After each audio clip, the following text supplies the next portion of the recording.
Bom dia, queridos. Vamos lá então aumentar um pouquinho o grau de dificuldade, né? E falar sobre os nossos colegas que fazem reclamação trabalhista e com a reforma acabaram assim tendo uma queda brusca, né, no nível de ações e acabaram até ficando um pouco receosos de propor as ações por conta da reforma, porque acabou sendo processos de risco, né? Aí vem a área previdenciária novamente, dando de goleada para ajudar essa turma aí da reclamação trabalhista. Nesse período todo, eu vi poucos advogados, uma minoria, inclusive até em cursinhos, assim, que eu recebi videoaulas de cursinhos, né, de atualização pela reforma do direito do trabalho, e nem desses cursinhos eu nunca vi nenhum advogado nenhum professor falar dessa matéria, que é as doenças tipicamente laboral equiparada a acidente de trabalho.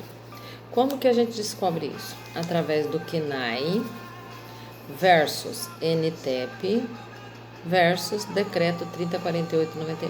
Esse triângulo tem que ser estudado e destrinchado, você precisa entender ele. Por quê? No PPRA, que é um documento que toda empresa tem que ter, que é o Programa de Proteção de Risco Ambiental, ele vai constar desde o porteiro, a função do porteiro, até, por exemplo, o operador de caldeira, então a secretária. Então, todas essas profissões, ela tem algumas doenças que elas estão sujeitas. Então, nesse documento vai constar. Então, é de muito importante, por exemplo, você, na entrevista que você faz com o teu cliente, perguntar para ele se ele não desenvolveu nenhum problema de perda de audição, né? Que às vezes é tão sutil que às vezes a pessoa não percebe. Quem mexia com painel eletrônico, se ele tem avaliação cardíaca, porque é sujeito a desenvolver problemas cardíacos. Motorista, se ele não desenvolveu diabetes, porque a diabetes também é uma doença laboral equiparada a acidente de trabalho e tudo mais. Então, eu acho que assim, eu tenho um formulário que eu fiz um modelo aqui, que fui ao longo do tempo desenvolvendo, conforme o nível de conhecimento foi aumentando. Eu desenvolvi um formulário para que a gente, então, não esqueça de nenhuma perguntinha, porque às vezes o funcionário vem te procurar para propor uma reclamação trabalhista, às vezes tão somente porque faltou o depósito de FGTS, mas assim, você tem que se aprofundar um pouco mais na história e levar o caso um pouco mais, de uma forma mais criteriosa, para que você tenha sucesso. Por quê? Hoje em dia, as reclamações trabalhistas, se não tiver nenhuma doença laboral, ela, de fato, ela tem um nível de risco muito alto. Então, é bom que a gente se aprofunde. Primeiro porque você vai estar ajudando o teu cliente, né? Porque, de repente, ele está desenvolvendo uma doença aí que nem sabe que foi advinda do labor, né? E acaba não prestando atenção, depois não consegue mais recolocação, perde qualidade de segurado. Então, você vai estar cuidando das duas partes simultaneamente. Você vai estar cuidando da reclamação trabalhista que ele te procurou para fazer, e então logo ele receber a última parcela do seguro-desemprego, você já vai começar a cuidar da parte previdenciária. Por quê? Porque você tem elementos que comprovam que esse rapaz, essa pessoa, esse reclamante, esse trabalhador, entrou na empresa e lá ele desenvolveu algumas doenças que são tipicamente laboral e equiparada a acidente de trabalho, né? Então, eu vou mandar para vocês disponibilizar esse relatório, questionário de perguntas, o decreto, mais a lista, para que vocês entendam. Por exemplo, a gente que é advogado, a gente precisa entender o que é um PPRA, o que é um PCMSO, que é o Programa de Controle Médico Osteomuscular, né? Que foi quando surgiu na década de 2000, as usinas foram obrigadas a fazer a ginástica laboral para evitar, por exemplo, tendinite, rompimento de tendão de ombro e tudo mais. foi por conta da implantação desse controle, desse programa de controle médico osteomuscular, tá?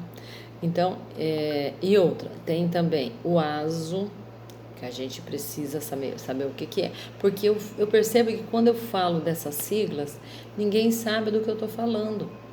ASO, Atestado de Saúde Ocupacional, que tem que ter o de admissional e o demissional, né? LTCAT, LTCAT também, LTCAT é um documento importantíssimo. DIRBEM, são todas as documentações referentes à Previdência que nenhum advogado sequer sabe o que significa, e é importante que você estude, que você busque informações sobre PPRA, PCMSO, KNAI, NTEP, LTCAT, ASO, DIRBEM e o decreto 3048/99. Isso é importantíssimo. Se você é um advogado que atua na área trabalhista, você precisa saber das situações, desses formulários da Previdência, porque vão te ajudar a ter sucesso na atuação, entendeu? Porque aqui, ó, graças a Deus, nós temos, assim, ações que são de 200, 300, 400 mil reais de condenação por conta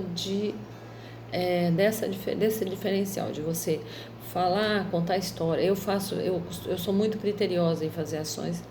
As minhas ações, elas são separadas por tópicos, né? Então eu falo um a um, sem esquecer nenhum para trás, vou questionando fato a fato, mas assim, o cliente, quando vem fazer entrevista comigo para reclamação trabalhista, ele fica no mínimo 1 hora comigo. Por quê? Eu vou fazer, ele vai me contar a história dele, por mais que às vezes até assusta. Eles não estão acostumados com esse tipo de questionamento. Até assusta eles não estão acostumados com isso, né? Mas é de sumar importância para que a gente entenda qual foi a função, porque a gente não viveu o ambiente laboral dele. Então, para a gente descobrir se ele de fato estava exposto a algum tipo de agente químico, físico, biológico, né? E se os equipamentos de proteção individual, os EPIs, se de fato eles protegiam, se eles neutralizavam esses malefícios da profissão. Então, assim, deixo para vocês essa lição de casa aí, para que vocês deem uma analisada nesses siglas que eu falei para vocês, comecem a analisar. Quando vocês fizerem uma reclamação trabalhista que a empresa não juntar PPRA, PCMSO, LTCAT, ASO, exijam esse tipo de documento. Na minha inicial, já vem na minha inicial. ASO, DIRBEM, LTCAT, tudo vem pedido na inicial, tá? Então, assim, fico à disposição de vocês, se vocês tiverem alguma dúvida em relação a isso, né? Mas comecem a estudar que vocês vão se apaixonar, porque é interessantíssimo, tá? Você descobrir que, por exemplo, um porteiro que trabalha, um segurança de shopping, por exemplo, ele está sujeito a uma estafa da síndrome de Burnout. Falou? Beijoca.